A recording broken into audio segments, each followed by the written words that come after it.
हरि ओम तत्सत।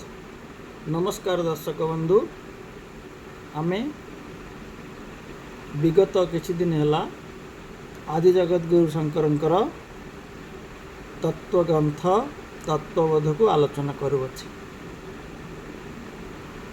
आमे पंचकोश कथा आलोचना करथिले, सच्चिदानंद स्वरूप आत्मांकर कथा आलोचना करथिले। आ से आत्मा उचंती एवं सच्चिदानंद स्वरूपम सो आत्मान विजानियात। निजर आत्मा को सच्चिदानंद स्वरूप सत चित आनंद स्वरूप आत्मा को समस्ते जानिबा पाई चेष्टा करिबा उचित। यह ही मनुष्य जीवनर लक्ष्य व ध्येय हो। एबे चतुर्विंशति तत्व उपरे आलोचना करिबा। कौन चतुर्विंशति तत्व? अथ चतुर्विंशति तत्व उत्पत्ति प्रकारं वक्ष्यामः। ब्रह्माशयं सत्वो रजो तमो गुणात्मिका मायास्ति। तद आकाशं संभूत आकाशात् वायुर्तेज तेजस आपः आपः अदभ्या पृथ्वी। तेणु ये चतुर्विंशति बा 24 तत्व मायार उत्पन्न हुअन्ति। आउ से 24 तत्वर भेदाभेद को आमे आलोचना करिबा कि 24 तत्व कौन। प्रथम हेले पंच महाभूत। पंच महाभूत हेले किए? पृथ्वी, जल, अग्नि, वायु एवं आकाश। तापर हेले पंच प्राण। प्राण, अपान, समान, उदान एवं व्यान। तापर हेले पंच कर्मेंद्रिय, जहाँ बाक, पानी, पाद, वायु एवं उपस्थ नाम रे शास्त्र रे कहा जाइछि। तापर हेले पंच ज्ञानेन्द्रिय, श्रुत, त्वचा, नेत्र, जिह्वा एवं नाक वा घ्राण एवं 4 अंतकरण। अंतकरण को चतुष्टयम कहले मन, बुद्धि, चित्त, अहंकार।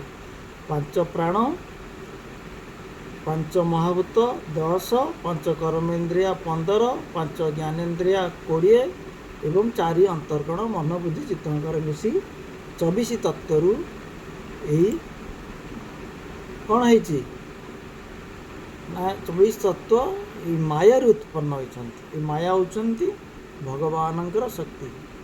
ममे वंश जीवलोक जीवभूत सनातन। तेणु ये भगवानंकर माया शक्ति ये 24 तत्व रूपी प्रकृति तत्व उत्पन्न होती। तेणु केमिति उत्पन्न होती ना ब्रह्मश्रया सत्व रज तम गुणात्मिका माया अस्ति। ब्रह्म को आश्रय करी सत्व रज तम गुण माने त्रिगुण विशिष्ट होउची माया बा प्रकृति। प्रथमे ये मायारू आकाशर सृष्टि है, आकाशरू वायुर सृष्टि है, वायुरू अग्निर सृष्टि है, अग्निरू जलर सृष्टि है, जलरू पृथ्वीर सृष्टि है, आ पृथ्वी आमे माने जीव जगत समस्त सृष्टि है। तेणु ये जो माया होती ब्रह्माश्रय अर्थ ब्रह्मंकर एक शक्ति बा ब्रह्म को आश्रय करी ये माया थिबा हेतु ताहांको आदिगुरु एठारे ब्रह्माश्रया बोली संबोधन करिसेंति। तेणु ये मायार आधार बा प्रवर्तक होचंती स्वयं परम ब्रह्म। आ माया होचंती सतो रज तम गुण विशिष्ट। आ मूल रूप रे ये 3 गुणर साम्य अवस्था को सांख्य मतरे जहाँ मूल प्रकृति बोली कहा जाइछि। तेणु सच्चिदानंद ब्रह्मंकर इच्छा अनुसार प्रथमे आकाशर सृष्टि हुए, आकाशरू वायुर सृष्टि हुए, वायु अग्निर सृष्टि हुए, अग्नि जलर सृष्टि हुए, जलरू पृथ्वी बा माटीर सृष्टि हुए। ये होचंती एगुड़िक होचंती पंच महाभूत नाम नामित आंकर पंच सूक्ष्म तन्मात्रा रही। पंच महाभूत सूक्ष्म तन्मात्रार पंचीकरण प्रक्रिया पंचस्थूल महाभूत सृष्टि बा जगत सृष्टि होइछि। तेणु जेते महाभूत सब रही यही त्रिगुण बा मायार परिधि भितर बा मायार परिसर भितर समस्त रही। कारण मायारू जो शब्द स्पर्श रूप रस गंध तन्मात्रा आदि उत्पन्न होइछि ताहा ही सृष्टि क्रम रे धीरे धीरे धीरे धीरे स्थूल रूप को धारण कर। तेणु मायारू प्रथमे सूक्ष्म महाभूतर सृष्टि है, जार केवल गुण थिला शब्द, तार अन्य नाम आकाश है। आकाश शून्य को देखी हुए ना, आम जो नीलवर्ण आवरण देखुचे सेटा आकाश रूप नुहे, नीलवर्ण सब बेले रहे ना। आकाश होचंती शून्य। आकाश देहरे स्पर्श नहीं, रूप नहीं, रस नहीं कि गंध नहीं। तेणु आकाश होचंती शून्य, तांको पारि हुए ना। तेणु आकाश सृष्टि है वायु। वायु रे रहिले कौन आकाशर गुण रहिला एवं वायुर स्वतंत्र गुण रहिला। आकाशर गुण शब्द रहिला, वायुर गुण स्पर्श रहिला। ठीक से परी वायु सृष्टि है अग्नि। अग्नि रे तीन गोटी गुण रहिला। आकाशर गुण रहिले, वायुर गुण रहिला एवं अग्निर गुण रहिला। आकाशर गुण शब्द रहिला, वायुर गुण स्पर्श रहिला एवं अग्निर गुण रूप दर्शन रहिला। तेणु अग्नि सृष्टि है जल। जल रे चारि प्रकार गुण रहिला। आकाशर गुण रहिला शब्द, वायुर गुण रहिले स्पर्श, अग्निर गुण रहिले रूप एवं जलर स्वतंत्र गुण है रस बा स्वाद। तेणु जलर सृष्टि है माटी बा पृथ्वी। पृथ्वी रे पांचटी जाक गुण प्राप्त हुए। आकाशर गुण शब्द, वायुर गुण स्पर्श एवं अग्निर गुण रूप, जलर गुण रस एवं माटीर बा पृथ्वीर स्वतंत्र गुण होची गंध बा बास्ना। तेणु पृथ्वी पाखरे ये पंच तत्व गुण ये पृथ्वी रे शब्द स्पर्श रूप रस गंध आम पृथ्वी बा माटी अनुभव करिथाउ। तेणु करी ये गंध उत्पादन बा गंध अनुभूतिर क्षमता ये माटी रे थिबाकू ए पृथ्वी रे थिबाकू पृथ्वी को पौराणिक भाषा रे गंधवती पृथ्वी बोली कह। तेणु पंच तन्मात्रा पंच सूक्ष्म महाभूतर मुख्य गुण गुड़िक आकाशर शब्द, वायुर स्पर्श, तेजर रूप एवं जलर रस व स्वाद, पृथ्वीर गंध। तेणु पृथ्वी पांच सूक्ष्म महाभूत जहाँ भी पृथ्वी आकाश ठारू पृथ्वी पर्यंत जो पंच स्थूल महाभूत ये सब भगवान का माया बा मूल प्रकृति उत्पन्न। तेणु माया तीनोटी गुण सत रज तम। तेणु सूक्ष्म महाभूत गुड़िकर ये तीनोटी गुण थिबारु रही थाए। तेणु सत्वात संजायते ज्ञानम से भगवत गीता कहती कौन ना ये ज्ञान इंद्रिय गुड़िक ज्ञानर माध्यम हेतु आ पंच ज्ञानेन्द्रिय पंच सूक्ष्म महाभूतर सात्विक गुणर अंश मानू सृष्टि होती बोली आमको बुझा पड़ो। तेणु पांच ज्ञानेन्द्रिय द्वारा विभिन्न प्रकार अनुभूति ये मन ग्रहण करे। विभिन्न कोशमय प्राणमय कोश द्वारा प्रतिक्रियाशील हुए बा प्रकाशित हुए। तेणु मन बुद्धि चित्त अहंकार ये जो अंतकरण ये चारोटी कार्य माने चारि जन मन एक हेले मध्य तार कार्यभेद अनुसार ताकू चारि प्रकार नामकरण करा जायछि। पृथक पृथक चिंता आम शास्त्र मानक देखा पाऊ मन बुद्धि चित्तंकर ଅହଙ୍କାରଙ୍କର ପୃଥକ ପୃଥକ ହେଲେ ଏକ କେବଳ ଆଙ୍କର ସୃଷ୍ଟି ହେଉଛି ମନଠାରୁ। ଆଉ ସେଇ ମନକୁ ବିଭିନ୍ନ ଭାବନା, ବିଭିନ୍ନ ବିଚାରର ସମଷ୍ଟି ବା ଯାହା ଆପଣ କୁହନ୍ତୁ, କେମିତି ଗୋଟେ ଉଦାହରଣ ଦେବା ନା, ଜଣେ ଝିଅ, ଜଣେ ବାପାଙ୍କର ଝିଅ, ସେଇ ଝିଅଟି ଗୋଟେ ସ୍ୱାମୀର ସ୍ତ୍ରୀ, ସେଇ ଝିଅଟି ଗୋଟେ ପୁଅର ବା ଗୋଟେ ସନ୍ତାନର ମା, ସେଇ ଝିଅଟି ଗୋଟେ ଭାଇର ଭଉଣୀ।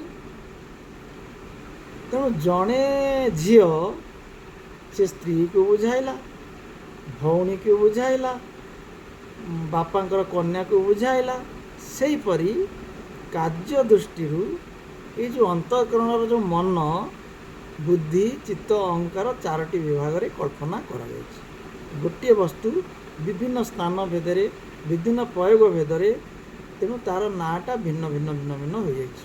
ତେଣୁ ମନ କ'ଣ ନା ସଂକଳ୍ପ ବିକଳାତ୍ମକ ଅନ୍ତଃକରଣ, ସଂକଳ୍ପ ବିକଳାତ୍ମକ ବୃତ୍ତି ହେଉଛି ମନ।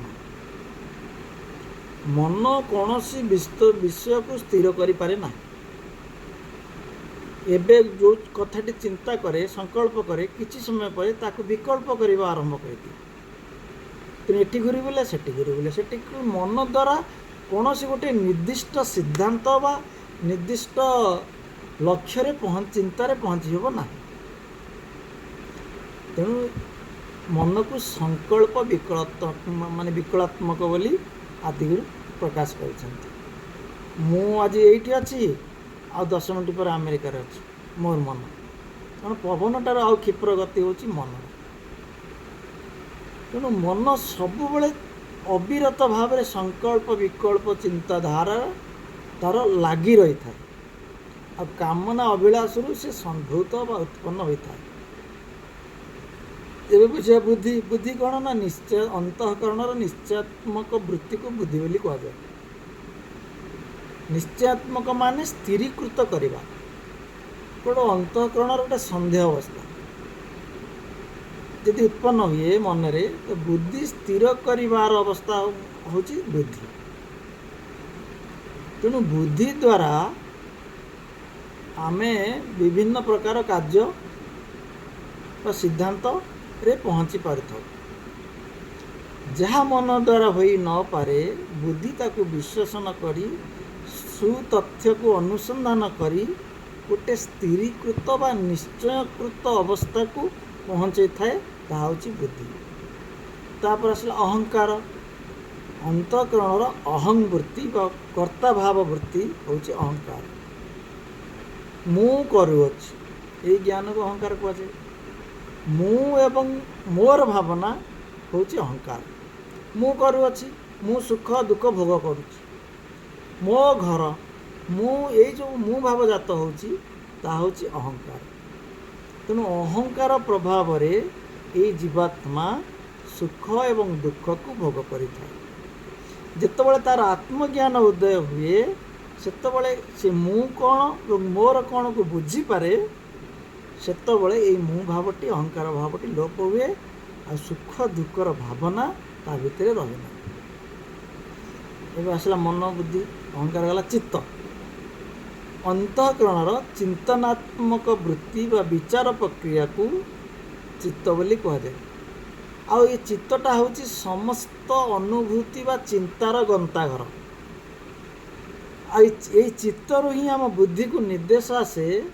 ଆଉ ବୁଦ୍ଧି ଚିନ୍ତାଧାରା ଦ୍ୱାରା ସ୍ଥିର କରି ମନମୟ ଇନ୍ଦ୍ରିୟ ଦ୍ୱାରା ତାକୁ କାର୍ଯ୍ୟରେ ଲଗାଏ।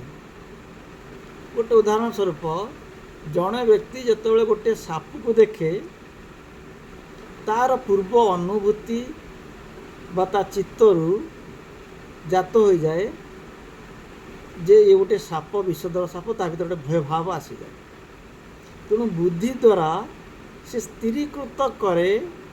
ଆଉ ମନ ଦ୍ୱାରା ଇନ୍ଦ୍ରିୟମାନଙ୍କ ସହାୟତାରେ ତାକୁ ନିର୍ଦ୍ଦେଶ ମିଳେ ଯେ ତୁ ସେଠାରୁ ଦୂରେଇ ଆ, ଆଇଦର ସାପଟିକୁ ଭୟ ନ କରି ତାକୁ ବାଡ଼ିରେ ପିଟି ମାରିଦେ କି ତାକୁ କୁଆଡ଼େ ଧରିକି ଛାଡ଼ିଦେ।